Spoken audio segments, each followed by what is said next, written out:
All right, everybody. Well, welcome back. My name's Andrew, and you're watching us develop our 51 acres here in North Florida. So what I've been doing, if you watch the last few episodes, is clearing out this huge, and I mean huge, oak tree right here. It's actually in the way of a view that we're going to have off our back porch that we're about to build on our house, and we want to be able to look across this pasture. So I'm clearing out all these hundreds of small trees underneath it because it just hasn't been taken care of forever. And we need to clean it all up. So what better thing to clean it up with than the Woodmaxx chipper right here. If y'all have watched the channel for the last couple of years, you know I love this chipper. It's behind a 66 horse John Deere right there, although you don't need anywhere near that much horsepower to run one of these machines. I've got the manual model, but it's got a power drive roller, which is important if you're going to have a chipper in my mind. Just watch the amount of stuff it'll pull in today. I can feed it, I can walk off and get the next piece, and it's working for me. So what we're going to do once we get all these chips in that dump cart that I made right there, we're going to go out to our raised bed garden and continue to layer the walkways for weed suppression. Just overall look to the eye, you know, it looks good having that on the ground versus weeds and you know, dirt. And that's the other thing, because we try to keep up with the weeds out there, although there's quite a bit growing right now. We don't want just bare exposed muddy soil that we walk on. So these chips help give us a nice walking surface too. So let me show you what we got. We'll fire up the tractor, we'll get the chipping. All right, well, as you can see, this is that gigantic, I mean 5 foot across oak tree over there. It could be 6 foot across. I need to measure that one day. But all this right here was blocking our view. So our plan is, we still got a lot to clear out. We're going to clear up about 8 to 10 feet and to the limbs and everything underneath, because eventually our house is going right here. Actually, we're going to start that in just a few weeks. We'll have that on the channel. We're building a pole barn house over there with a big back porch and outdoor kitchen that we want to overlook our pasture out here with our animals. So this is kind of in our way, blocking our view. We definitely don't want to get rid of that beautiful oak tree, but all this scrub stuff that's underneath, we want cleared out, so we just have one nice big beautiful shade tree. So today, I've already got all this cut up. Did this in the last episode. You can see we got some pretty good sized stuff to feed the chipper. I'll show y'all that it'll chew it up no problem. We're gonna make some chips.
Now I decided to leave that real time because look, this pile is essentially gone.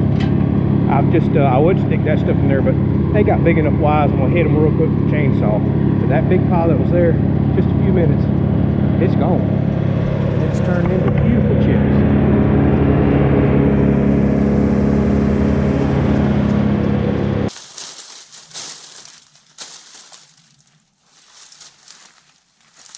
Alright, well, if I don't get beat up, look who decided to join me real quick. I guess she's going to put a limb in a chipper that's not running. So, she has convinced me to work a little longer, even though it's stinking hot. We got a little room in the box, so we're going to get into this big nasty pile. So, you ready? Mm-hmm. Alright. Mm-hmm.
Well, all right, I am still absolutely amazed at how much these dump carts are covering. I mean, look at this.